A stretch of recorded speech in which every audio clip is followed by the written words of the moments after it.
All is now set for the inauguration of the president-elect, Asiwaju Bola Ahmed Tinubu, and the vice president-elect, Alhaji Kazim Shettima, as president and vice president of Nigeria, coming Monday, May 29, 2023. Ahead of the inauguration, the president-elect, Bola Ahmed Tinubu, and the vice president-elect, Alhaji Kazim Shettima, have moved into the Defense House in the Federal Capital Territory, Abuja, and they are expected to stay at the Defense House, where they will move into the presidential villa after the swearing in. For those of you that don't know, Defense House is the official residence reserved for Nigeria president-elects since the country returned to democratic rule in 1999. Now, this is coming after the Supreme Court on Friday, May 26, dismissed the suit filed by the PDP, People's Democratic Party, seeking disqualification of the ticket that produced the president-elect Bola Tinubu and the vice president-elect Kazim Shettima in the 2023 presidential election. So what PDP was saying in that suit is that Alhaji Kazim Shettima have double nomination leading to the elections, and because of that, he is not qualified, and by extension, Tinubu is not qualified to contest the presidential election. But what the Supreme Court said is that the Supreme Court agreed with the rulings of the two lower courts, Federal High Court and the Appeal Court, that said that PDP lacked the local standing to institute the suit, since it is a pre-election matter and PDP is not a member of the APC. And what the court said is that PDP acted as a meddlesome interloper and a busybody, as it is an internal affair of the APC and it's none of their business. And in a similar ruling by the Federal High Court in Abuja, that court declined to issue an order of interim injunction to stop Tinubu's inauguration. The plaintiff in that suit were alleging that the president-elect lied on oath in the form he submitted to INEC. They were saying that he lied on oath that he didn't have dual nationality, and that he has citizenship of Guinea. So that was the allegation in that suit. But the court declined to issue an order of interim injunction to stop the inauguration. What does all of this mean? What it means is that the inauguration of Bola Ahmed Tinubu and Shettima as president and vice president of Nigeria, respectively, on Monday, May 29, 2023, remain sacrosanct. But the question that we want to address in today's podcast is, will Tinubu Presidency foster unity, foster cohesion in Nigeria? Will Tinubu Presidency foster cohesion and unity in Nigeria? I think when we are talking about a government that will foster cohesion and unity, the first thing, or let's say, before I even delve into the topic, let me quickly give you Nigeria at a glance. So it's a country of $440 billion, $440.8 billion GDP, sitting on 923,768,000 square kilometer, 0.4 human development index, has a literacy rate of 62%, 3 years life expectancy, 200 million people with a lot of ethnic groups and diversity in religion. For example, 50% of the population is 53.5% of the population are Muslims, 35.3% are Christian Protestants, and 10.6% are Roman Catholic. And you have other religion with about 0.6% of the population. The major languages in the country are English the official language, Hausa, Yoruba, Igbo, and Pidgin as the other domestic languages in the country. So this is Nigeria at a glance. Now let's talk about will Tinubu Presidency foster cohesion and unity. I think the first thing to note is that a government that will foster cohesion and unity is a government that the people trust. Is a government that the people have positive perception about. So we need to, before we talk about what Tinubu Presidency can do, we need to look at what is the perception of people about governments in Africa as a whole. There was a report, there was a survey conducted by the Transparency International between September 2016 and September 2018, and they had about 47,000 respondents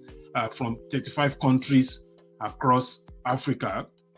And what they are saying is that most citizens in Africa, for example, 79% of the population of Democratic Republic of Congo think that their parliamentarians are corrupt. 71% from Gabon say their politicians are corrupt. And you come down to even West Africa, what are the issues that threatened our democracy? The issue of electoral abuse, ethnic division, corruption. I mean, when you come to Nigeria, these are the issues that threaten our democracy. People believe that the process of recruitment of leadership in Nigeria has a lot of abuses. And people, there is ethnic division as manifested in the last elections that we had in Nigeria, the February 25 presidential election, and also the May 18 gubernatorial election. People believe that the people in government, both elected and appointed officials, are corrupt, and they believe that there is poor management of our natural and human resources, and they believe that all of these have resulted in poverty, in voters' apathy, in economic insecurities. So this is the general perceptions of Africa about their government. Now let's come specifically to the perception of Nigerians about APC and the president-elect Bola Ahmed Tinubu. So people believe that APC produced Buhari, and they believe that the failure of Buhari government is evident, and Nigeria has a lot of disdain against Buhari government, and believe that Buhari government is synonymous to failure because of calamitous decision-making instances that he has made, and because of the fact that there is growing poverty in the country, growing insecurity, and so many negative things. They believe that it puts the economy of the country in serious crisis. We have debt burden of about 77 trillion naira, even though Buhari inherited only about 11.5 trillion debt. He has moved that to 77 trillion with almost nothing to show for such debt burden. They believe that Nigeria has been divided more during the government of Buhari, and they believe that the government lack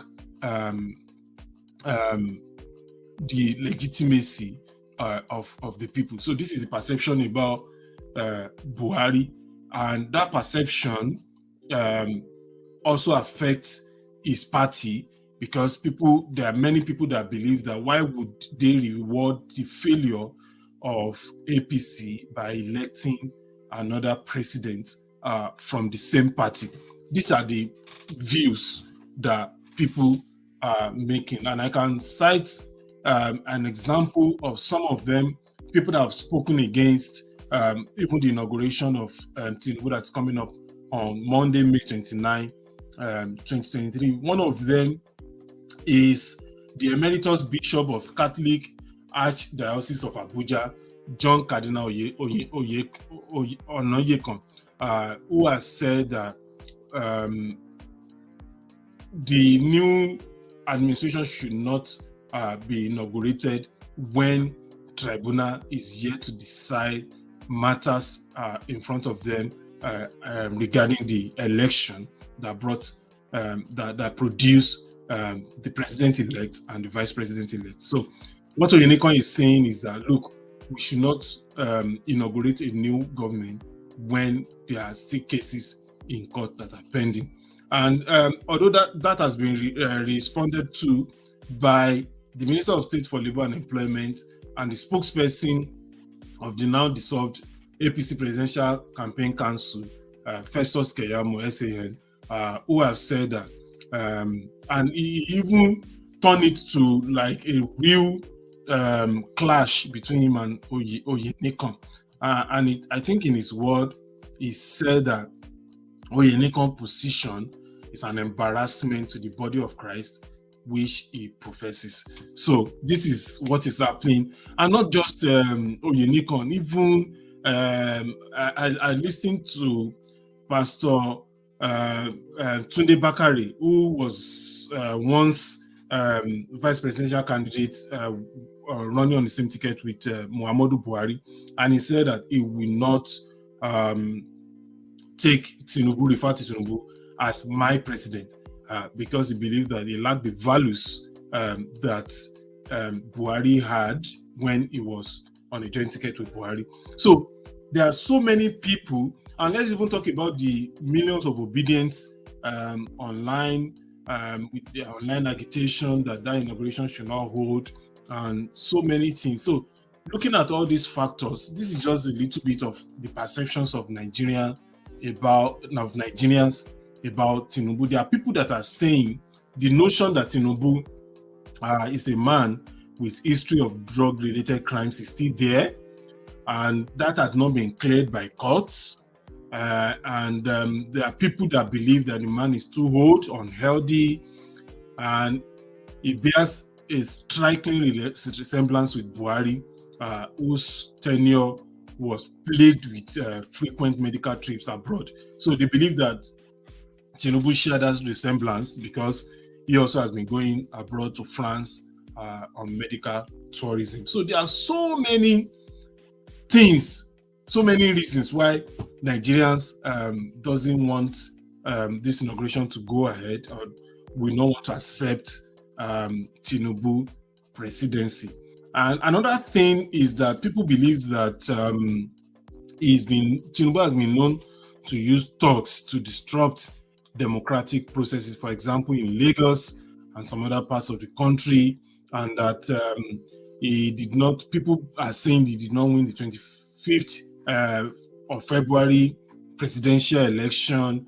There are people complaining about the Muslim ticket, that he is a Muslim, his vice is a Muslim, and that that is not good in a country of multi-religion society like Nigeria. So there are so many things, and people are even talking about the process that led to the emergence of Tinubu as the president-elect. They believe that the results on IREV contradicted what INEC announced.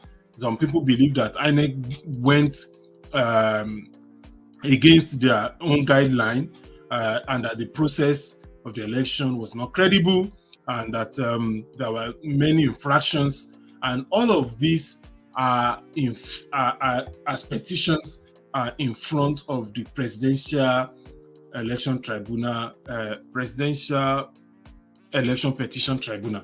So all of these issues are there. Now, back to my question: will Tinubu presidency foster cohesion and unity in Nigeria?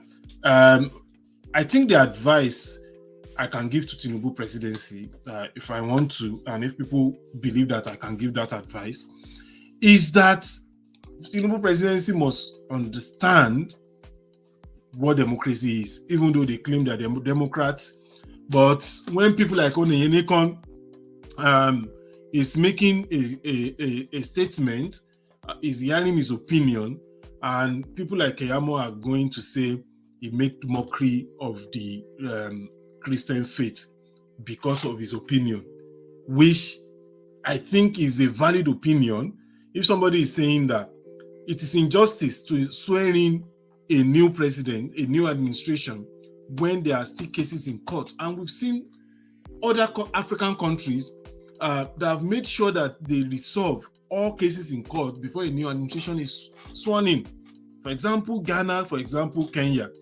But what has happened is that the people that are acting like attack dogs of Tinubu, they are going after people that have one or two things to say against the candidacy of Tinubu, against the inauguration, or against the coming government of Tinubu, or even people that have something to say against the government of Muhammadu Buhari. So what I want to say is that Tinubu presidency must not only show that they understand democracy, they must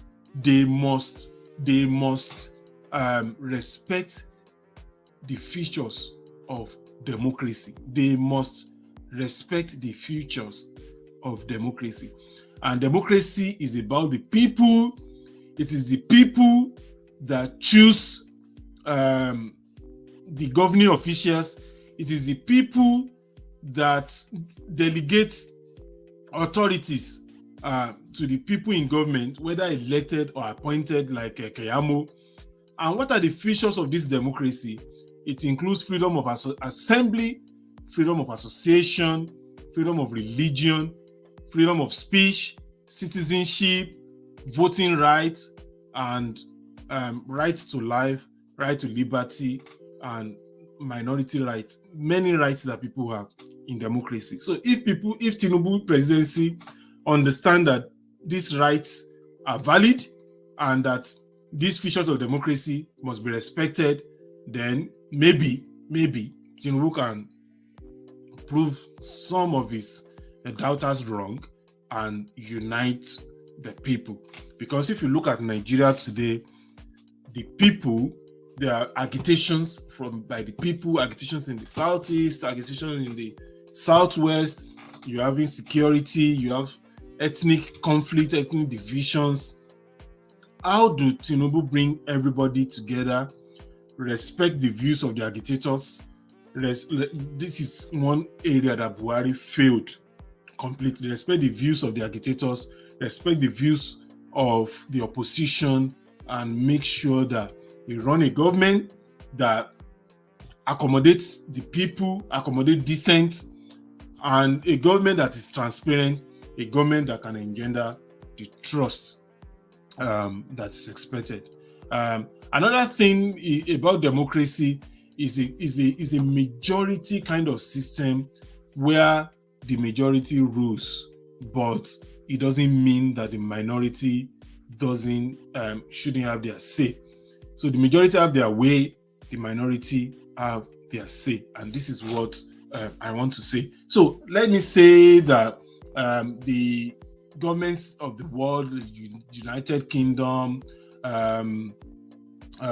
United States of America, all of them have sent delegation to the inauguration that's coming up on Monday, May 29, 2023.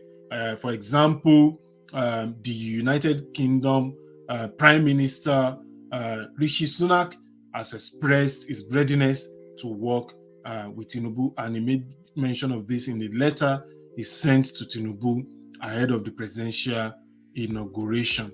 And he said that he hopes to welcome Tinubu to London in April 2024 for the second African Investment Summit. And his counterpart in the US, President Biden, has also sent a delegate to Nigeria. I learned that about more than 100 countries have sent delegates to Nigeria to represent their countries in the Nigeria presidential inauguration that is coming up on Monday, 29th of May, 2023. So, with Tinubu presidency, foster cohesion and unity in Nigeria is a question that Tinubu presidency himself will answer come May 29, 2023. Now, before I leave, what I want to say to the opposition, especially young Nigerians, the obedient